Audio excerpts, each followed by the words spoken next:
Good day everyone, good morning to all of you, and magandang umaga sa inyong lahat. Sa ngayon, i-share ko sa inyo isa ko na mga bonsai materials ko. I-share ko ngayon sa inyo isa paano ko ito ginagawa.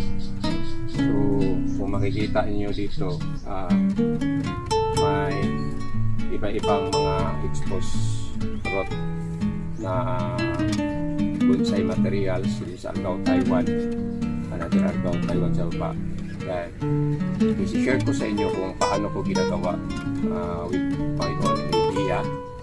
At saka i-share ko din sa inyo kung paano ko magawa ng maliit na bonsai or bonsai materials. Kung i-share ko kung paano ko siya yung pag-start ko. So ngayon ang gawin ko, isusong ko na lang para mas makita, kasi pag malayo hindi masyado makita kung anong itsura. So ang gawin ko is with my own idea kung anong ginagawa ko, yun ang ipapakita. So ito ang Argao, Taiwan po na exposed rod. Makita ninyo yung rod umiikot sa rod din niya. So ito ang isa sa mga ginagawa ko. Nag-start na siya mag-produce ng mga dahon. So ang gawin ko na lang dito is yung para dito may bungo dito sa drop forma. Then another exposed rod here. Ayan. So gawin ko dito is parang umbrella dito. Parang may dalawa siyang paa. So linagyan ko ng pato dito sa gitna para mag-split itong ugat. So that is another exposed rod. Then there's another one. So look like slanting also. Hindi ko pa alam kung anong direction ito after matagal pa ito. So paano ko ginagawa ito? So before we continue, pakita ko rin sa inyo yung ililipat na lang ito, putulan na lang ito ang building, kasi hindi man ito kasali, they're straight talaga. So tapos yan, yung mga abnormal na mga sanga hindi niya nisasali kasi mawala sa forma.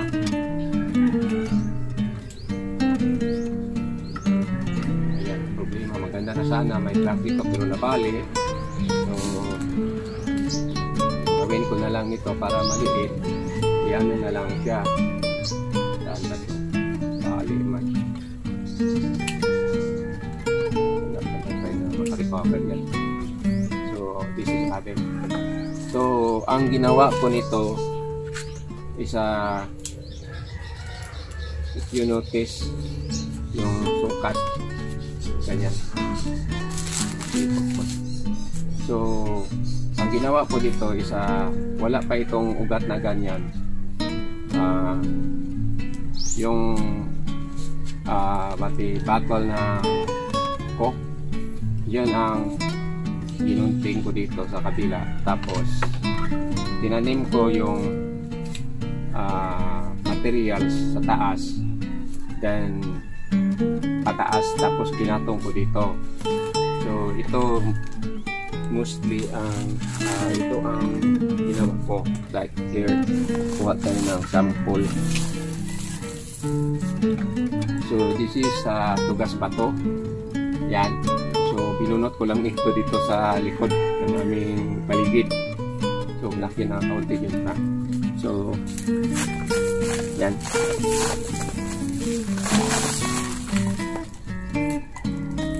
So tinanggalan ko ng yung niya.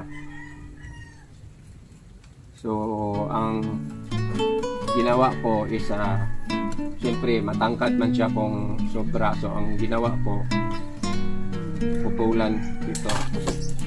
Talag tuloy.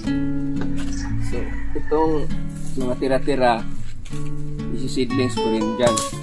So ito na ang itsura niya. Yan.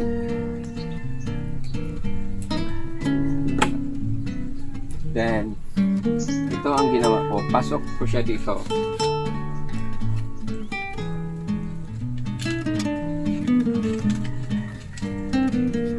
Yan. Then,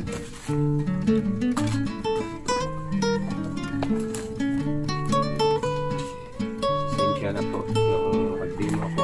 Magdadali dito sa naghahabol ako sa oras.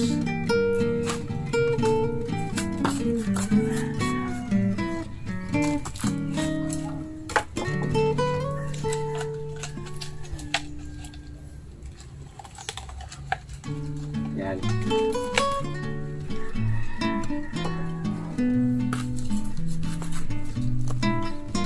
Tapos lagyan mo ito dito ng rubber sand.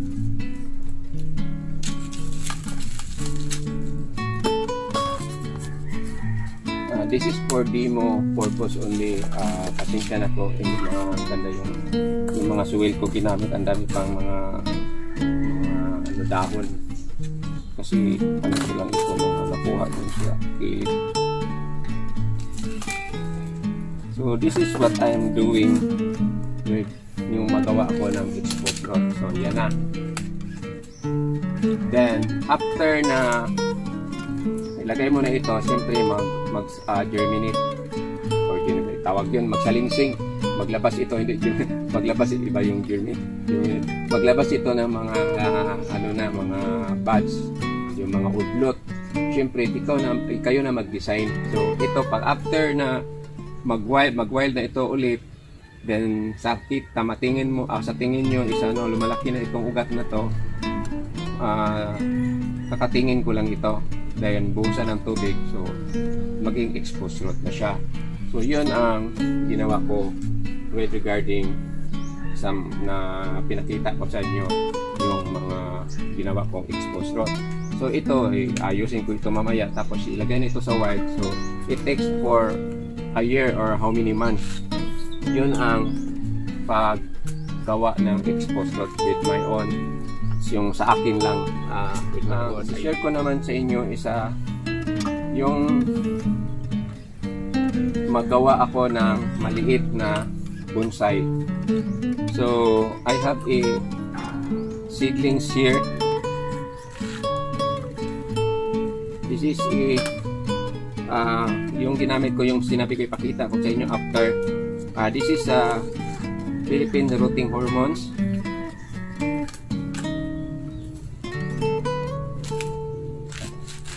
And the other one here is the China rooting hormones.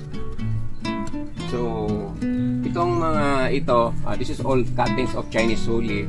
Ito ang gagawin kong mga super maliit na bonsai, yung maliit. So it's all of them are cutting.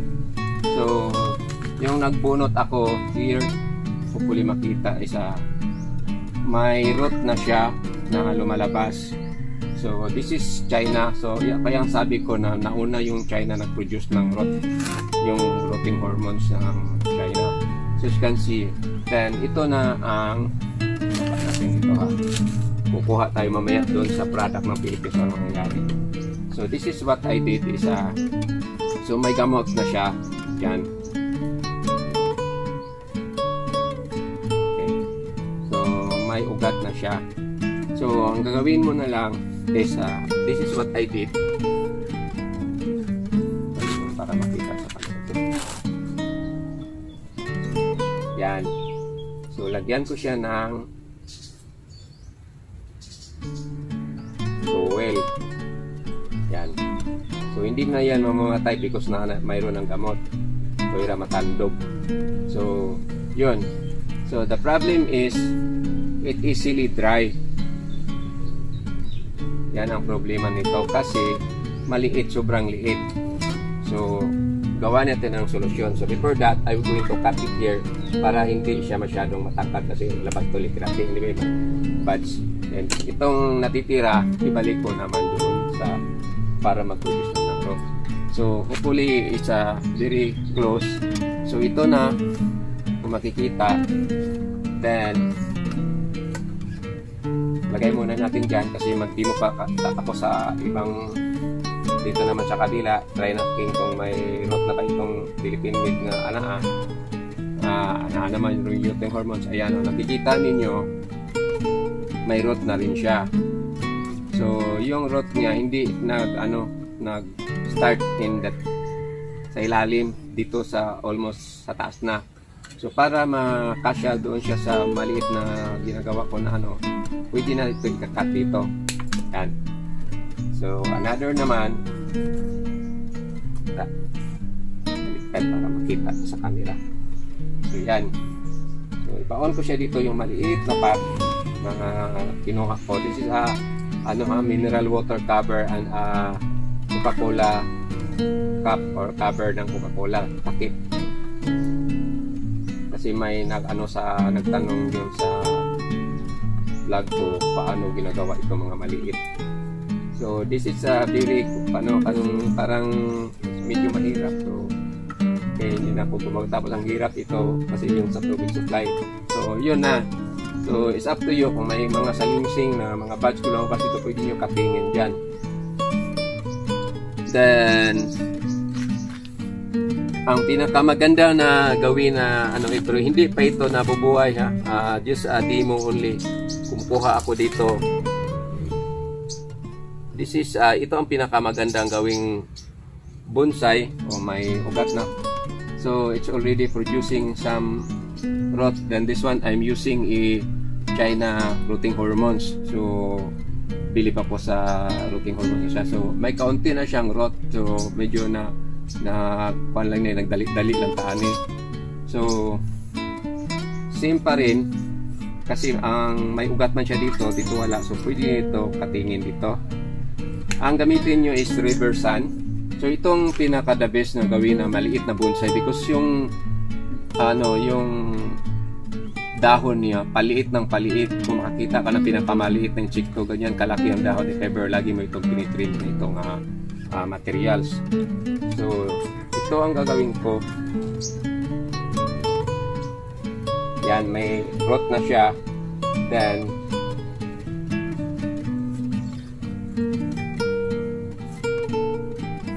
same. Yan. So anyway, itong nasa ilalim, ang dami dyan, gawin ko yan ng mini forest. Kaya po nagseedlings ako ng marami. Hindi individual dito, mga mini forest ang gawin ko dito. So ito na siya.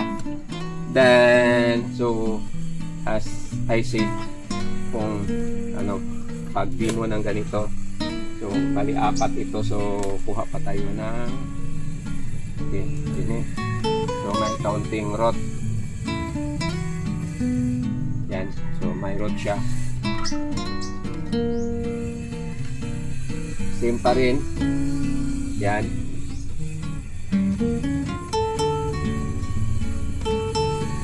Yan, sabi ko to ang hirap ng magawa ng ganito.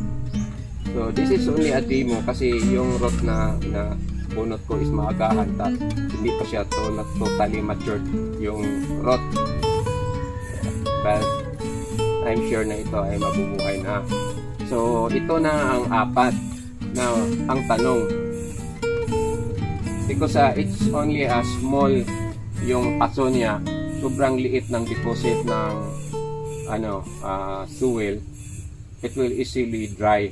So mahirapan ka, wala pang kalahating araw, tuyo na ito. So it might be na mangyari, mamamatay yung tinanim mo. So what I did, kasi mag-research din tayo, ito na ang ginagawa ko. Kuha ako ng container. So hindi makita sa camera yan kasi nasa ilalim ay mapawin ko. So this is na, so this container is pinipilapan ko ito na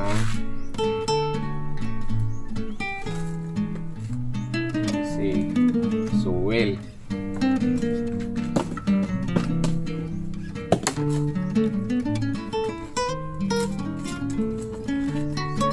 Yan. Then itong mga maliit na ito, kasi hindi pa sila na totally matured yung rot nila, sobrang bata pa, ibaon ko ito dito sa ilalim together with the pot, yung maliit na pot. Ito ibaon mo ito sa ilalim. So, 4 sila.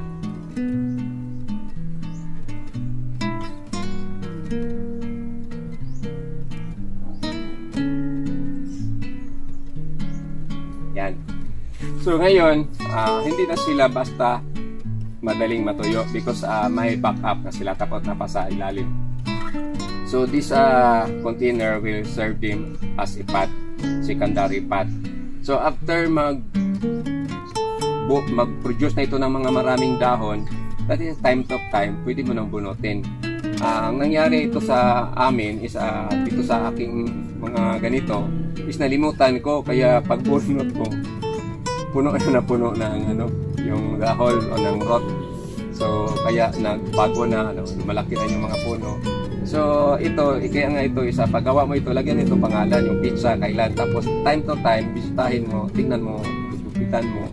Then yun na, lumalabas yung ibang rot. Then during the show, ginawa nisa, pwede na itong bunutin, gugupitan, pwede na sa show. Pero for last year, yung matagal na naandun siya sa maliit na pot, hindi pwede. Mahirapan ka kasi lagi kang magdidinig yung mag-water sa plant because it will easily dry. So as you can see, kuha ako dito ng sample. As you can see here, maliit itong pot. As you can see, is not gani maliit, sobrang liit, di ba? Malaki ng kaunti. Pero may backup siya na pasok sa ilalim. Because my place is very hot here. Talagang mainit dito na lugar sa amin. Then it will easily dry because maliit yung pot. So may backup siya if ever. Yun ang ginagawa ko sa mga bonsai ko.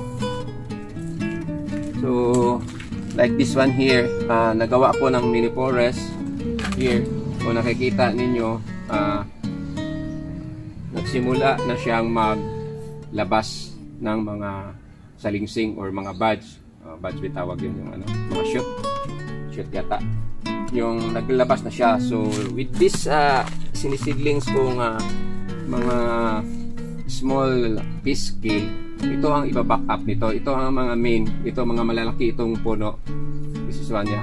Piece scale is not hindi basta mabilis magtubo.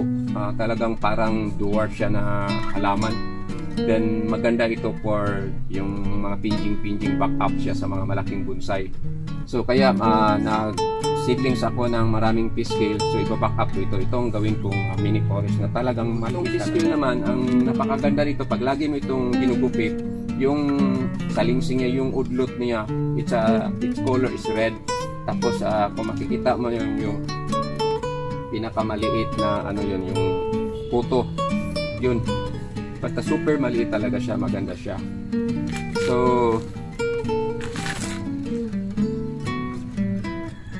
hopefully na yung pag-i-explain ko, kasi nahirapan ako kasi hindi ako teacher. Papakita ko na sa inyo yung paano ako magawa ng exposed rod at saka yung mga maliit na bonsai or bonsai materials.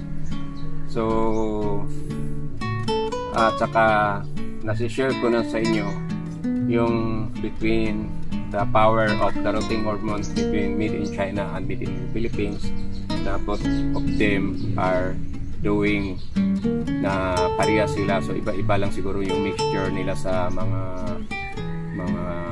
chemicals na ginamit, pero pareha silang maganda ding mag-produce ng rot. Because when I call one of the made in China rotting hormones that I'm using, may rot naman dito naman sa kabila, nagsabay sila na nagkaroon ng rot.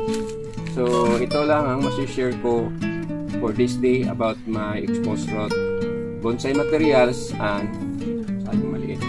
At saka itong mga dinidemo ko na paano ko ginagawa yung mga maliliit na mga bonsai materials. So hopefully makakuha kayo ng idea or maitulong ako sa inyo kahit. Maraming salamat sa panonood. God bless you all. Bye-bye.